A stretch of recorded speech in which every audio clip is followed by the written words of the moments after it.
Hey everybody, it's Marty, the JavaScript party, and my buddy Rhett hanging out, writing some code. Well, today we're more just trying to um, get the application working. So, like, if I go, like, if I say npm start and I run my application, I don't think I actually, yeah, I was wondering if I was in the right directory to do that. But basically, once it gets done, I'll have an application um, running on localhost 4200. And that's great. It's just like awesome blossom. I can do cool stuff and it's nice. But, obviously, you don't expect the end user to install Angular and run in dev mode. So, obviously, I think it's pretty clear to most people that, you know, we have to build something. So yesterday we built this out and we kind of went over these where these weird words come from and stuff like that. And today what I want to do is show you that basically, let me go in here. I'm going to open this in my file explorer. Let me pull it onto the screen. So we have this browser. I This showed up, probably, I don't know, Angular 12 or 9, maybe 10, um, where they started adding browser. And I guess you can build out to other platforms other than the browser.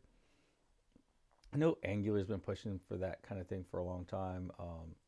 I guess to build out like maybe mobile apps, things like that. I don't know that anyone does that. It's hard to tell. The industry is just so huge.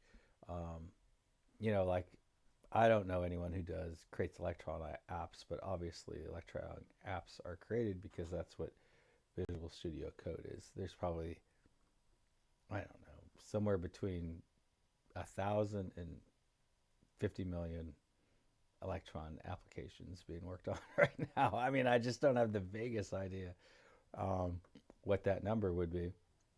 And probably same thing with like maybe something that would generate mobile. There might be, I don't know, if I had to guess, somewhere between a couple hundred projects to um, maybe 100,000, maybe 50,000 projects being done where you generate a mobile app. I don't know, or I actually don't even know what other sort of things might show up in this directory. But anyways, inside a browser, basically we have everything a browser needs in order to build an application. And so, the general approach is that you would um, grab all these files and put them somewhere, and that somewhere um, could be like some like some place like an Amazon, or it could be like if you have a web host. Like I've been using DreamHost forever. Um, so let me see if I can create something. I've been using DreamHost forever since like 1996. Um, I was one of their like very first customers. I want to say like maybe their 80th customer. I think they have 100,000 customers now. And then what happened was, let's see, static. Um, they then they sold themselves to somebody. Like I want to say it was like in 1998, and they said, "Oh, since I want to say I was one of their first like 70 customers or something." And they said, "Well, we're gonna go with our newest customers first." So basically, what it looked like was their very newest customers in 1998 look like their oldest customers because they did them because they said complexity of the websites and stuff like that would be harder. So so I was kind of like, oh, that's a bummer because I always enjoyed being one of their very low customers. And early on, people used to really care about that kind of thing, and they would give you really good service because you were one of their first customers. Today, I don't know. I don't think there's no telling if they treat me better than anybody else. Um, but so then, since 1998, they blew up huge. So even now, even though I was one of the very last people that uh, that they migrated when they in the 1998 move, I'm still way low on their numbers. But and it used to be that whenever I'd reach out to their help, which isn't very often, but whenever I'd reach out to their help, they'd be like, "Oh man, you are so valued because you were one of our first customers and we really appreciate it." But now I think it annoys them more than anything else.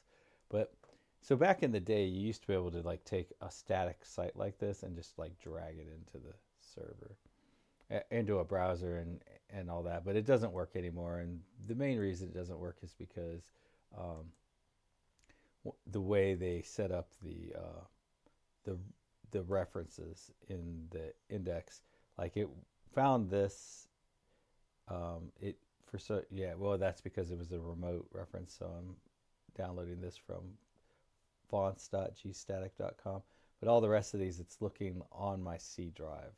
So I think if you had the whole application sitting on your root drive and then you dragged it into a browser, it would probably work, but it won't here, and it's because and this yeah, this is complaining about a cores across like the brow yeah. So anyways, this isn't going to work anymore. But what you'd want to do is you want to create you could create like a static file, a static generator. So like I think there used to be like an npm. There used to be npm light server. That was like a project that you could install on npm, and it would serve applications for you um, locally. So you could say, like, say they say npm, and then in here, you could say dev is equal light server or something like that. I think there was like another one called, let's just type in server, like easy server. Um, Search. There's one called server, modern, powerful server for Node.js, view server. I think this is the one that I really found to be really super simple to use. Um, npm install. So this is them wanting you to install it locally, globally, which is like something I don't usually like doing. Um, but I don't think it'll be that big of a deal. I haven't actually done this in a long time, but let's give it a try. Um, so we'll just go to, I guess, any old terminal will do. I'll just kill this. So we're going to install HTTP server globally. And then basically this will be available. So let's see what the instructions say. This will install it globally, and then I guess I can go into that directory and type in HTTP server path, and then it'll look for a public folder if that doesn't exist, or it'll be in the current folder and all that. So let's just see if that works. Like I said, I'm just kind of going with it now. So we put that in a folder called static, if I remember correctly, dir. So that is our application, and we could just type in HTTP server, I believe. Server. No. Oh, maybe it's npm run HTTP server.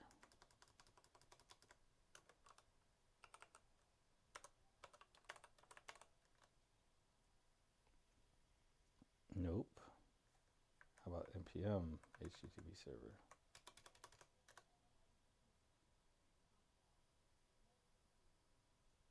Let's see. Let's say npm init -y, and we'll create a project. And what I want to do is I typed in code to open this in, it's so I could have a instance of Visual Server code running in there. So I have a package that just got created because of that. And so let's do this. Server HTTP server. It's been a while since I've done something like this, so let's see, terminal, new terminal, server. Okay, so yeah, so it started my server at that time. It was 4200. Oh, wrong one. I think it said it started at 8080. No, 8. Was that? Is that 8080 or 8000? Here, let's just hold this down. So it spawned edge because that's my default, and there we go. So this is the application, and it's just running off of the static distribution files. I'm going to get it, since I have never run this thing on Edge. I can't imagine it being a problem, but let's just do this. And so we'll add a mesh, and we will go ahead and make it, we'll rotate it. Let's see, 3, 3, and 3. And then we'll animate this bad boy. And we've got our rotating, animated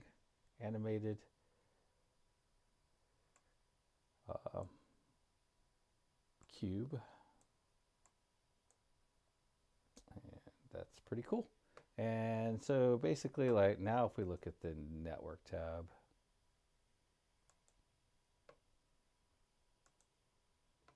let's just go ahead and reload so we can see. You'll see that basically all of those chunks, those files get loaded up and all of that. And that is how you get your Angular application built out, and so you can run it locally.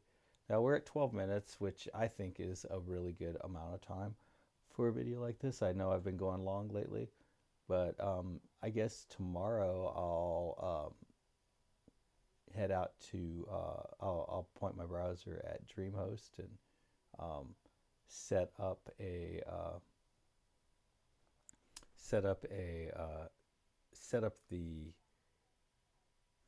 like a server, like what a URL for me to FTP this to.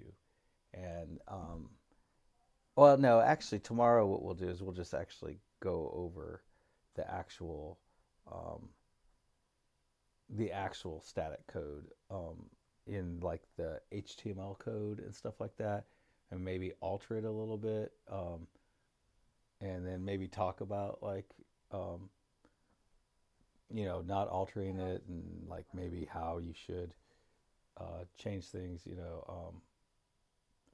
so like this title, like we could change it and then kind of show the pitfalls and things like that. Anyways, yeah, happy coding, everybody. Bye.